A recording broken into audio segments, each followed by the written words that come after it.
नमस्कार, मैं साधना पांडे मार्गदर्शन पे आपका स्वागत करती हूँ। दोस्तों, आज का विषय है जो कि थोड़ा-सा आपको ध्यान देना होगा, थोड़ा-सा ध्यान दे करके और तभी आप इस विषय को समझ सकते हैं। दोस्तों, भगवान राम जो कि जन्म लिए थे, वो क्यों जन्म लिए थे? वो तो भगवान विष्णु के अवतार थे। उनको ऐसी क्या आवश्यकता पड़ गई कि वो जन्म लिए थे? तो एक साधारण सी बात है जो कि हम सभी जानते हैं कि वो राक्षसों का संहार करने के लिए ही धरती पे आए थे। परंतु नहीं, वो धरती पे एक और उद्देश्य से जन्म लिए थे, जिसको आपको जानना बहुत ज़रूरी है। और आप ये बिल्कुल मत समझिए कि मैं कह क्या रही हूँ और आप अभी थंबनेल पे क्या जानने वाले थे, क्योंकि बातों को समझेंगे तभी आप समझ सकेंगे कि मैं कहना क्या चाहती हूँ। तो देखिए, उनका एक और जो उद्देश्य था वो ये था कि जब वो मानव जीवन में जन्म लेंगे तो उन्होंने जन्म लेकर के इतनी सारी परेशानियों को देखा। इतनी सारी का मतलब कि जब वो बड़े हुए तो उनको माता कैकेयी के द्वारा 14 वर्षों का वनवास मिला। उससे पूर्व जो था कि ऋषि जो उनको लेकर के गए और वो गुरुकुल में अपना जीवन का निर्वाह किए, जो कि एक साधारण मनुष्य करता ही करता है। और उसके बाद जो था ऋषि उनको लेकर के गए वहाँ जो पूतना राक्षसी थी, उससे उनका से यानी बाल्यकाल में ही मुसीबतों से उनका सामना होने लगा। उसके बाद 14 वर्ष का वनवास उनको मिला और पत्नी भाई संग वो बहुत अधिक भटके, यहाँ तक कि रावण जो था वो सीता को हर ले गया।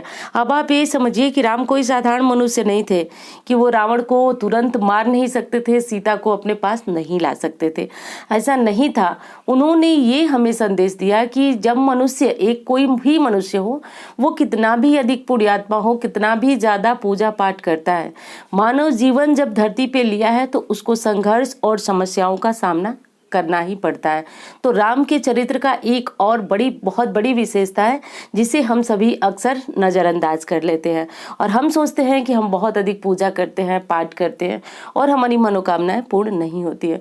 दोस्तों, जो भी हमारा ये मृत्यु लोक है, धरती लोक है, तो जब हम उस पर जन्म लेते हैं तो हम बहुत अधिक पूजा पाठ कर ले, बहुत अधिक व्रत कर ले और बहुत अधिक जो है कि पुण्य काम कर ले, दान कर ले, लेकिन जब हम मनुष्य हैं तो हमें समस्याओं का सामना करना ही होता है।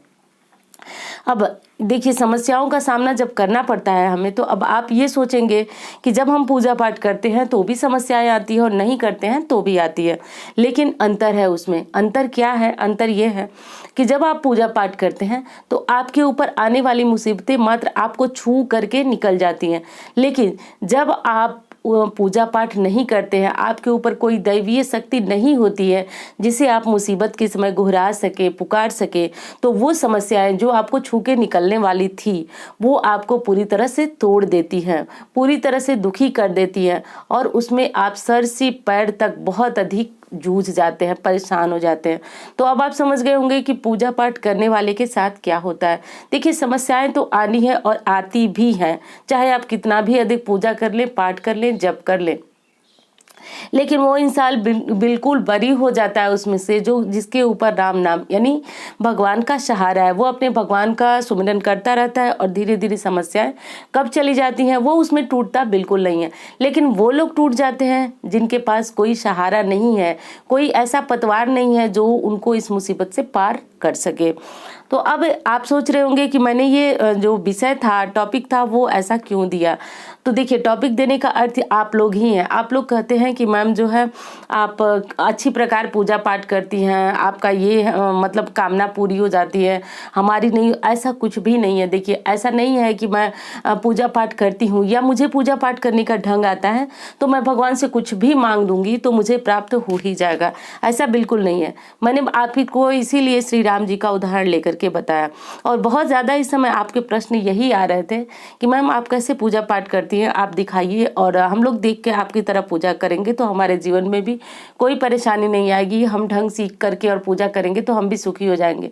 ये बहुत अच्छी बात है कि मेरी बातें जो मेरी पूजा पाठ देख करके और आप लोग को फायदा हो रहा है और आप लोग को मैं बताऊंगी भी पूजा करके कि किस प्रकार पूजा की जाती है। लेकिन जो आप लोग का एक अगला प्रश्न आता है कि आप बहुत अधिक मतलब कि प्रसन्न हैं या फिर आपकी कामनाएं पूर्ण होती हैं, तो देखिए यही चीज़ बताऊंगी आपको कि मैं ठीक है, मैं प्रसन्न भी हूँ, भगवान की कृपा है, लेकिन ऐसा बिल्कुल नहीं है कि मैं मुसीबतों से अछूती हूँ। कोई भी ऐसा नहीं है जो मुसीबतों से, मैं भी परेशान होती हूँ, मेरे ऊपर भी मुसीबतें आती हैं, चाहे मैं बहुत अधिक पूजा पाठ करती हूँ, लेकिन हाँ, एक चीज़ होता है कि जब मुसीबतें आती हैं तो मैं हाथ जोड़ करके भगवान का नाम लेती हूँ, और आप भी नाम लीजिए। अछूता कोई भी नहीं है और परेशान होने वाली कोई भी बात नहीं है। बस ये छोटी सी जानकारी थी जो आप लोगों को देना था। और जितने भी मेरे भाई बहन ये कमेंट करके कहे थे कि मैम मुझे आपकी तरह करना है, तो फिर उनको आंसर मिल गया होगा। और मैं आपके लिए ये वीडियो भी ज़रूर बनाऊंगी पूजा करते हुए। तो उम्मीद करती हूँ जानकारी आपको बहुत पसंद आएगी। मिलती हूँ इसी तरह की वीडियो के साथ। धन्यवाद।